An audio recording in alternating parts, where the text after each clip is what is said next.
Hello everyone, welcome to Shri Ram's IAS YouTube platform. This is your mentor आरजू कक्कड़ और इस session में हम आज देखेंगे फर्स्ट ऑफ मे से एसोसिएटेड जो भी इम्पॉर्टेंट आर्टिकल्स न्यूज़ में रहे हैं. प्रीलिम्स और मेंस दोनों की एक इंटीग्रेटेड अप्रोच रहेगी और आज के द हिंदू में एक बहुत ही अच्छा इम्पॉर्टेंट जिसमें काफ़ी पॉइंट्स हैं एक एडिटोरियल आया है that is related to sustainable development goals. आप उसको अपने जीएस पेपर 1, 2, 3, 4 के साथ लिंक कर सकते हो. एथिक्स पेपर के लिए इंपॉर्टेंट आर्टिकल बनता है, उसको देखेंगे, अच्छे से कवर करेंगे. तो मैं आपको एक लिस्ट अभी दिखाने ही वाली हूँ कि आज हम क्या क्या कवर करने वाले हैं. So here you go with the list. हाँ जी. So what we will be covering today. आपको सिर्फ सुनना होता है और कुछ नहीं करना है. Just have pen and paper with you and just listen to me very carefully. बस और कुछ नहीं करना है आपको. ठीक है. ओके. सो यहाँ पर आपको एक लिस्ट दिख रही होगी जिसमें ये कुछ आर्टिकल्स हैं जो आपके प्रीलिम्स और मेंस दोनों की अप्रोच लेके बैठे हैं. तो कहने का मतलब ये है कि यहाँ जो आर्टिकल्स लिखे जाते हैं जो आपके साथ कवर होते हैं वो आपको प्रीलिम्स से तो क्वेश्चन बनता है. मेंस का भी फॉर्डर काफ़ी आप एनरिच कर सकते हो इन आर्टिकल से. बस पता होना चाहिए कि कौन सा आर्टिकल कौन से जीएस पेपर से आप लिंक कर सकते हो और वो आएगा जब आपको मेंस का सिलेबस याद होगा. जिन्होंने अभी तक भी याद नहीं किया है तो फिर बेटा ब्लंडर हो रहा है. जल्दी से जाके अपने आंसर्स बेसिकली अपने सिलेबस को याद कर लो क्योंकि वो प्रिपरेशन कोई काम की नहीं है जिसमें यही नहीं पता कि उस एग्ज़ाम का सिलेबस क्या है. एक बार जीएस पेपर 1 से लेके जीएस पेपर 4 तक के सिलेबस को रट्टा मार लो तो ना आप देखना आपका न्यूज़पेपर जो है वो कैसे कवर होगा. आप डायरेक्टली देख पाओगे अच्छा ये एडिटोरियल ये उस सेक्शन से लिंक होता है, ये एडिटोरियल जीएस पेपर 2 के इस सेक्शन से लिंक होता है. बहुत फ़ायदा होता है. तो मेक श्योर सिलेबस याद रहे. ठीक है. India UK science and innovation council meeting हुई. इस मीटिंग के क्या क्या हाइलाइट्स रहे हैं उनको हम कॉम्प्रिहेंसिवली कवर करेंगे. एंड जीएस पेपर 2 से लिंक कर सकते हो. Even you can link it with the GS paper 3 environment section क्योंकि यहाँ पर एनवायरनमेंट रिलेटेड काफ़ी बातें हुई. नेशनल हाइड्रोजन मिशन है, जीएस पेपर 2 से लिंक कर सकते हो. और साथ ही साथ यहाँ पर ना मैं आपको grey hydrogen, blue hydrogen, green hydrogen के बारे में बताऊंगी जो आपके जीएस पेपर 3 से भी लिंक होता है स्टार्टिंग पार्ट. प्लस प्रीलिम्स से काफ़ी क्वेश्चन बन सकते हैं. आपको बेसिक डिफरेंस पता होना चाहिए, राइट. तो that there you go with it. फिर उसके बाद एक सर्वे आया, national manufacturing innovation survey. GS paper 2 से आप इसको लिंक कर सकते हो. इसको हम इन डिटेल में कवर करेंगे. अचनाकमर टाइगर रिजर्व कहाँ पर है, क्यों न्यूज़ में है, flora fauna everything map based, very important. Map में भी देखेंगे तो ज्योग्राफी से भी आप इसको लिंक कर सकते हो जीएस पेपर 1 से, अदरवाइज जीएस पेपर 3. और प्रीलिम्स से तो बहुत ही इंपॉर्टेंट, राइट. प्रीलिम्स से ज़्यादा इसमें कंटेंट मिलेगा. बिहान मेला जीएस पेपर 1 से आप लिंक कर सकते हो. कौन सी ट्राइबल कम्युनिटी से एसोसिएटेड है, वो ट्राइबल कम्युनिटी कौन से स्टेट से एसोसिएटेड है, कैसा फेस्टिवल होता है, ये क्या सेलिब्रेशंस होती हैं, विल टॉक अबाउट इट. एक बहुत ही इंपॉर्टेंट एडिटोरियल आज देखेंगे. काफ़ी पॉइंटर्स आपको यहाँ से मिलेंगे. आपके जीएस पेपर 1, 2, 3, 4 हर एक से आप लिंक कर सकते हो सस्टेनेबल डेवलपमेंट गोल्स को. India its SDG pledge goal and the strategy to apply. ठीक है. और अच्छा वैसे आज फर्स्ट ऑफ मे भी है. क्या होता है फर्स्ट मे को कमेंट सेक्शन में बताना. मतलब किसी का बर्थडे होता है, चलो वो तो अलग बात होगी अगर किसी का हुआ. Otherwise first May is observed as. So let me know in the comment section. ठीक है. तो यहाँ ये लो, चलो स्टार्ट करते हैं हमारे पहले आर्टिकल से.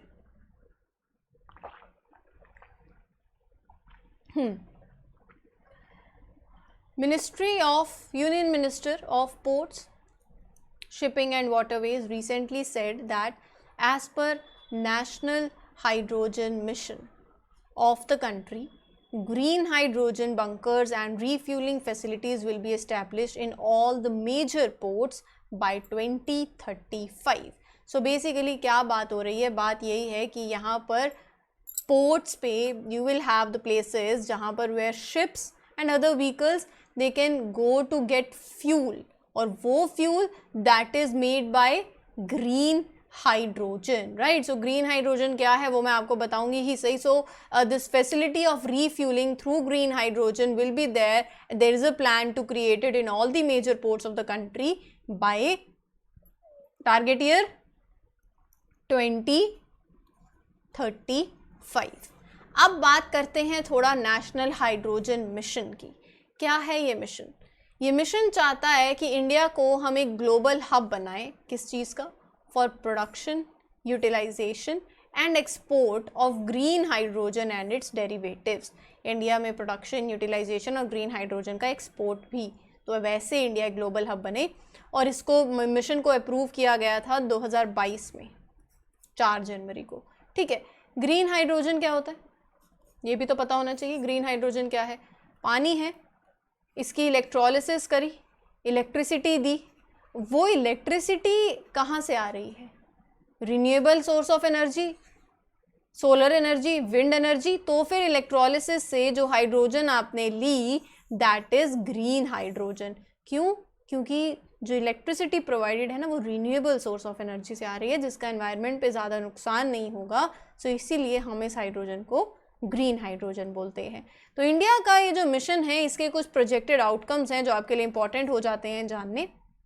खुद सोचो, ग्रीन हाइड्रोजन बढ़ेगा तो एमिशन कम होगा। मतलब ऑब्वियसली आप ग्रीन हाइड्रोजन की बात कर रहे हो, क्लाइमेट एक्शन के ध्यान में रखते हुए ही कर रहे हो ना, जिससे कि एमिशन कम हो। और साथ ही साथ इससे क्या होगा? आपके फॉसिल फ्यूल का इंपोर्ट भी कम होगा।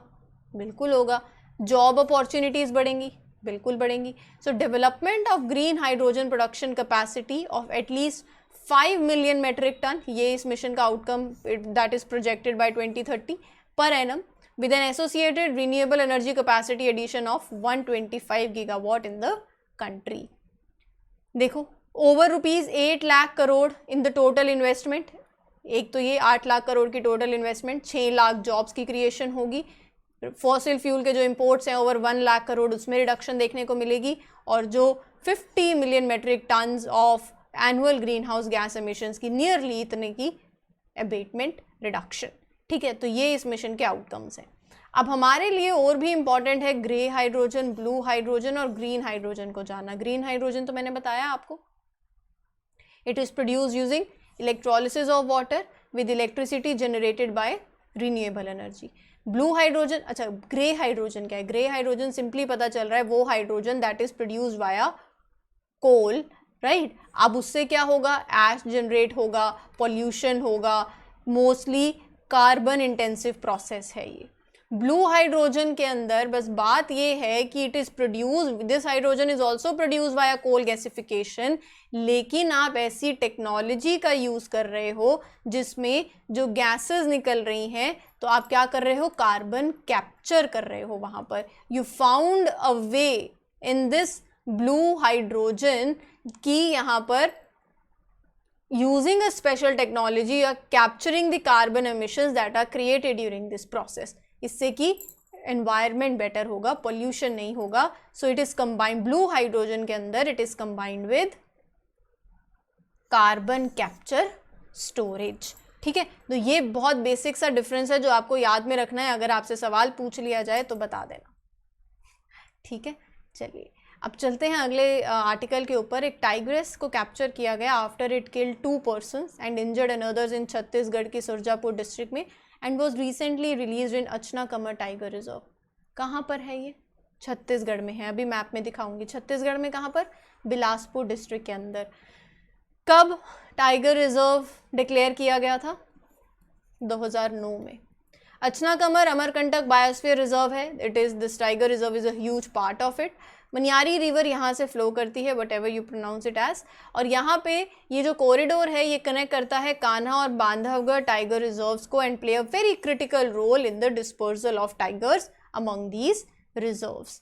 मैप में जब तक नहीं देखा तो कोई भी बात पूरी कहाँ होगी? छत्तीसगढ़ घूम के आते हैं, इसकी बात कर रही हूँ, अचना कमर।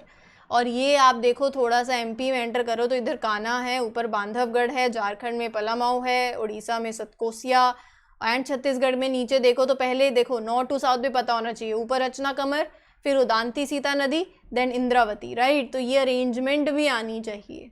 इसको बोलते हैं मैप देखना। जब तक मैप नहीं देखोगे 4 चीज़ें और आसपास की नहीं पता चलेंगी। मेक श्योर मैप प्रैक्टिस करो।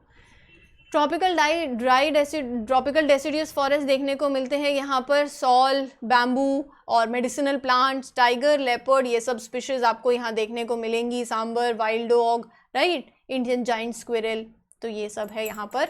अब चलते हैं अगले आर्टिकल की तरफ। इनोवेशन सर्वे है, national manufacturing innovation survey summary for policy makers. किसने रिलीज किया? Secretary of the department of science and technology, ministry of science and technology. So यहाँ पर ये जो सर्वे है, नाम से जानो, मैन्युफैक्चरिंग इनोवेशन, तो मैन्युफैक्चरिंग में क्या new innovation, new innovative ideas, उसके लिए ये सर्वे है। ये survey basically it had two specific components, एक फॉर्म लेवल सर्वे है और दूसरा जो सर्वे है ये देखो sectoral system of innovation survey. इन दोनों में क्या डिफरेंस है पहले ये समझ लो, फिर मैं इसकी फैक्चुअल बातें आपको बताऊंगी। हम क्या कर रहे हैं, ये सर्वे किस लिए है कि जो इनोवेटिव आइडियाज़, जो इनोवेशन हो रहा है उसके बारे में जानने के लिए मैन्युफैक्चरिंग सेक्टर में। Imagine now you want to know how different factories in India come up with the new innovative ideas. क्या करोगे? पहला, यू विल आस्क हर एक फैक्ट्री को डायरेक्टली, है ना, कि what they are doing to come up with the new ideas. So this is firm level survey, firm level पे होता है। और यहाँ क्या होता है, it asks like individual factories questions about their innovation process, what resources you use that help them to innovate. So you capture the data that is related to type of innovation, innovative measures taken by the firms, resources, access to finance, ये सब कुछ। दूसरा तरीका क्या है, sectoral system of innovation survey, जिसके अंदर different parts of manufacturing industry वो they work together to create new ideas. ये है सेक्टोरियल सिस्टम, जिसके अंदर क्या होता है, जैसे textile factories, food and beverage factories, car factories, right. So different parts of the manufacturing industry जो है they work together to create new ideas. यहाँ से जो सर्वे आता है that is sectoral system survey. ये study is conducted by department of science and technology and United Nations industrial development organisation. इस survey का एम है to evaluate innovation performance of manufacturing firms in India. India में जो manufacturing firms हैं उनका innovation performance को evaluate करने के लिए ये सर्वे होता है, ठीक है। अब पहला ये सर्वे कब हुआ था? 2011 में। रही बात United Nation industrial development organisation की, तो ये एक स्पेशलाइज्ड एजेंसी है यूनाइटेड नेशन की, जिसका काम यही है to promote and accelerate industrial development. इसमें इंडिया भी इसका मेंबर है, याद में रखना इस ऑर्गेनाइजेशन का। इट प्रोवाइड सपोर्ट टू कितने member states? 171 through 4 mandated functions. क्या फंक्शंस हैं? Technical cooperation, action oriented research and policy, partnership basically करना, टेक्नोलॉजी ट्रांसफ़र होना, राइट। सो ये जो सर्वे है ये इंडियन मैन्युफैक्चरिंग जो फर्म्स हैं उसमें कॉम्पिटिटिवनेस को एनहांस भी करेगा, ठीक है। तो ये थी इस सर्वे की बात। चलते हैं आपके अगले आर्टिकल की तरफ। Have a look over it.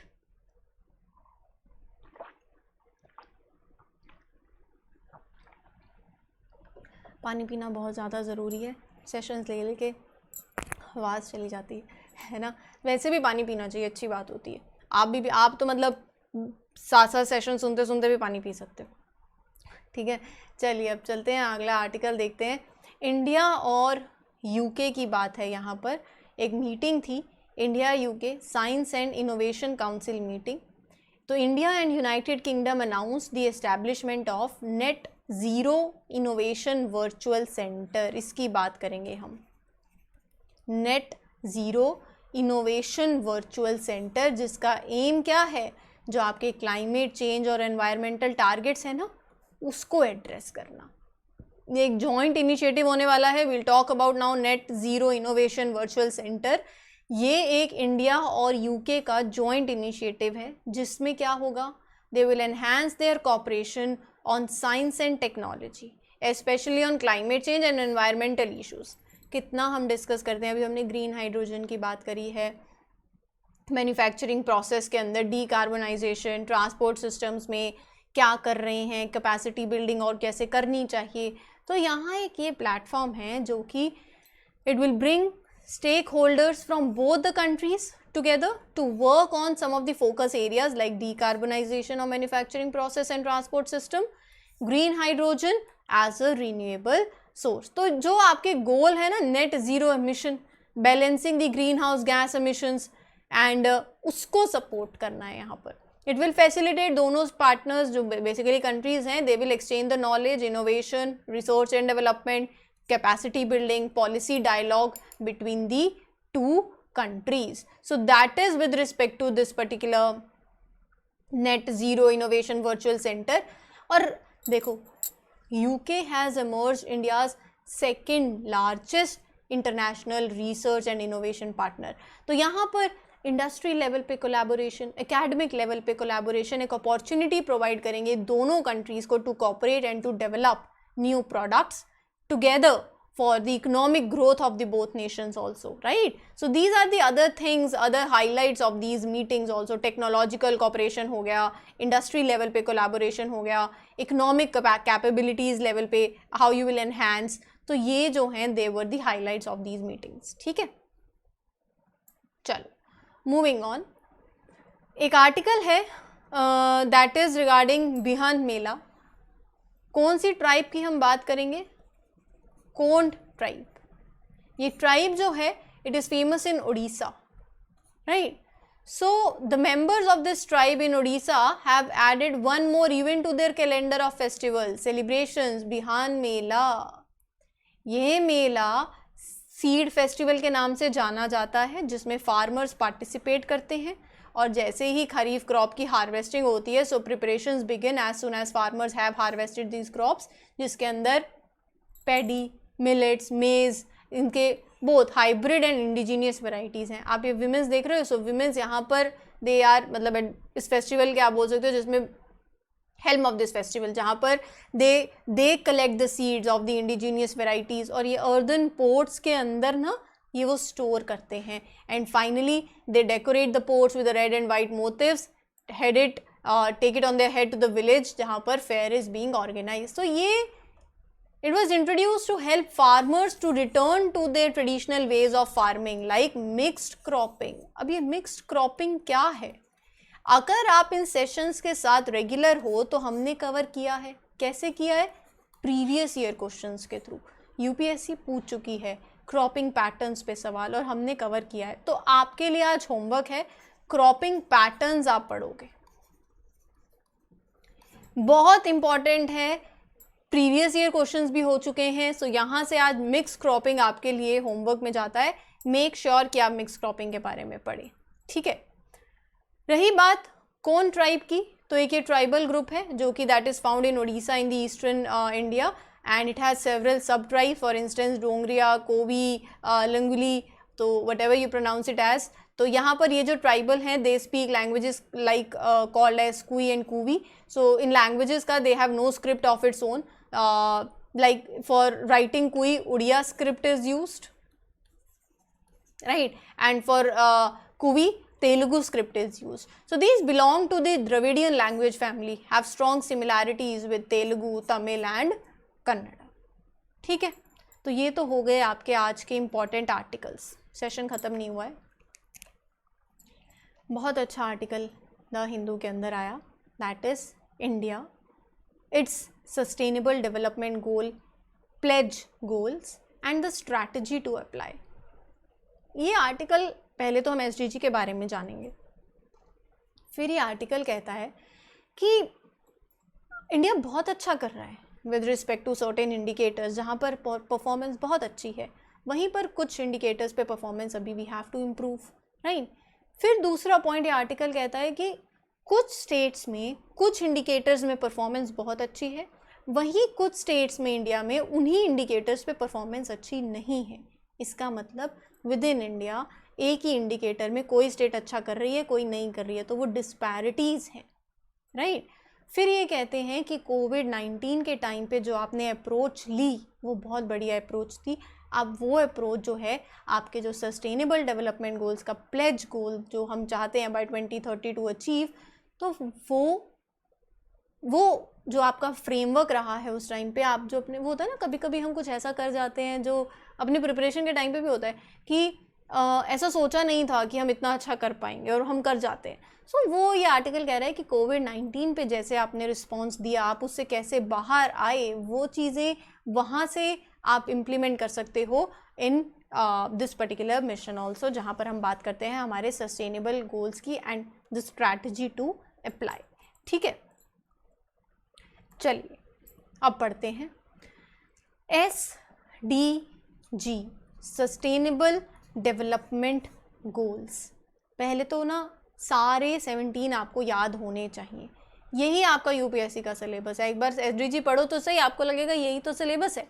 और फिर ये जो SDGs हैं, सस्टेनेबल डेवलपमेंट, ये क्या कहती है? एक ऐसी डेवलपमेंट जो सस्टेनेबल हो, आने वाले फ्यूचर जनरेशन्स के लिए भी तो कुछ रखो, है ना। तो ये जो SDGs हैं 2015 में ना 2015 में United Nation General Assembly resolution में दे वर अडॉप्टेड, जहाँ पर ग्लोबल लीडर्स ने प्लेज किया towards a new trajectory to deliver meaningful progress for people and the planet through their domestic actions in the next 15 years.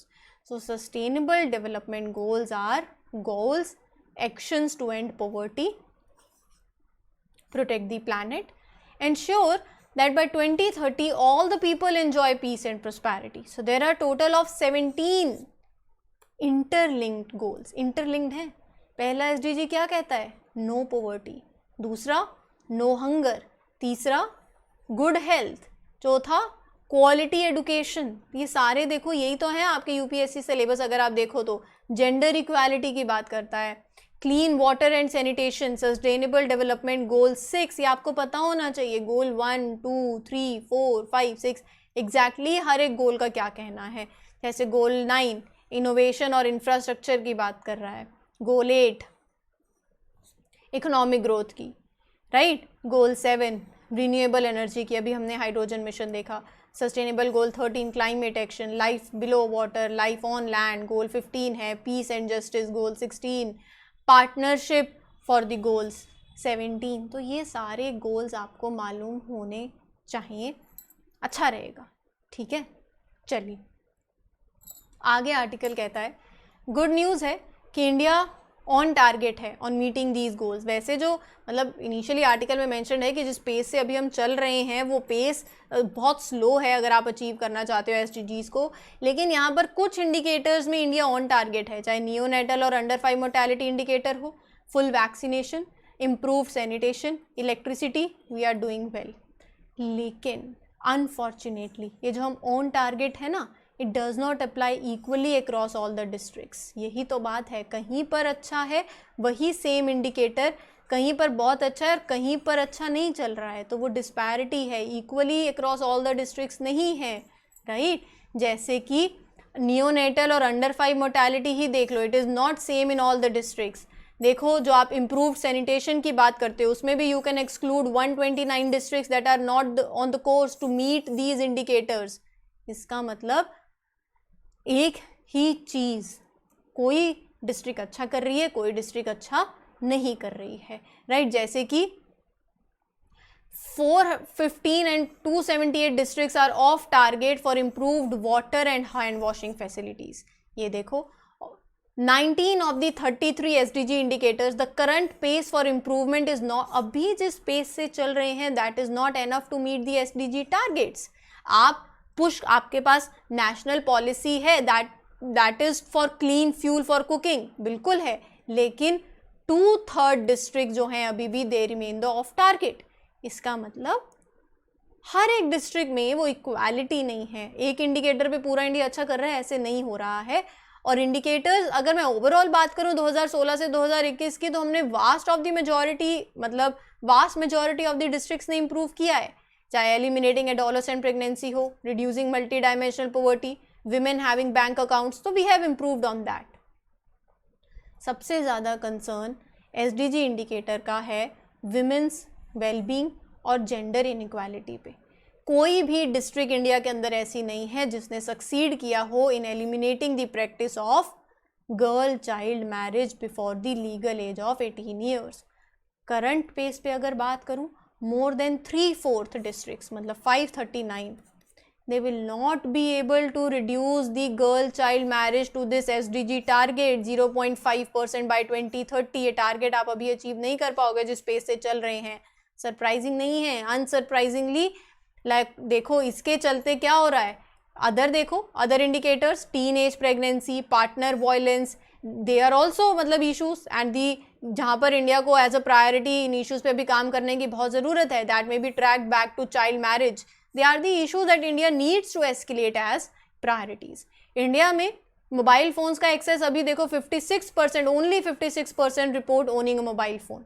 फिर 567 districts में अभी they are also going off target. तो ये issue है. ये article mention करता है कि आप कोविड-19 से क्या लेसन सीख सकते हो. कोविड-19 के टाइम पे जो सक्सेस था, जो हमने मतलब जैसे उससे बाहर आए हैं, पहला बहुत ही स्ट्रॉन्ग और सस्टेन्ड पॉलिटिकल लीडरशिप थी उस टाइम पे. स्ट्रॉन्ग लीडरशिप, सस्टेन्ड, जहाँ पर administrative structure was responsive at all the levels, district से लेके नेशनल लेवल तक, राइट. ये चीज़ें थी. तो वही चीज़ें, सिमिलर मिशन ओरिएंटेड ईथोस, वो असेसमेंट ओरिएंटेड चीज़ें, वो अर्जेंटली रिक्वायर्ड है अगर आप SDGs को भी इम्प्लीमेंट करना चाहते हो और अपने गोल को एकम्प्लिश करना चाहते हो. फिर जैसे कोविड के टाइम पे CoWIN data, Aarogya Setu application, digital infrastructure exist करता था, वैसे ही India must put in place a coordinated public data platform for पूरा पॉपुलेशन हेल्थ मैनेजमेंट. तो इंटीग्रेटेड डिजिटल रिसोर्स की भी बहुत ज़्यादा ज़रूरत है. फाइनली आर्टिकल कहता है कि वो जो कोविड-19 के टाइम पे जो आपने रिलीफ पैकेजेस लाए थे, वो जो टाइमलीनेस थी ना, कोई चीज़ हम बिल्कुल टाइम पे करते हैं, वो बहुत अच्छी थी. मतलब टाइम पे सब सर्च, मतलब जो जैसे 2020 में हमने लॉकडाउन पहले ही लगा दिया था, तो जो हमारी टारगेटेड स्ट्रैटेजी थी, पैकेजेस, रिलीफ पैकेजेस लेके आए, फ्री सब्सिडाइज फूड ग्रेन्स दिए, राइट. वो timeliness of India's covid relief package was great. तो टारगेटेड SDG स्ट्रैटेजी होनी चाहिए जो टाइमलीनेस था ना उसके हिसाब से, जैसे with that same approach economy को रिविटलाइज किया, स्मॉल बिजनेसेस को इकोनॉमिक सपोर्ट दिया, एग्रीकल्चर को due to these relief programmes, और वो टाइमली आप लेकर आए थे. सो यही चीज़ें अभी भी आपको करनी है. Proactive approach, government supported programmes aimed at improving the people's wellbeing. तो आपको इंडिया को अब एक इनोवेटिव न्यू पॉलिसी पाथ की ज़रूरत है to meet the aspirations of the peoples in the decade ahead. तो अगर हम वो कर सकते हैं, आर्टिकल में ये मेंशन्ड है, India has proved that it is possible to deliver at a scale in such a ambitious and comprehensive manner.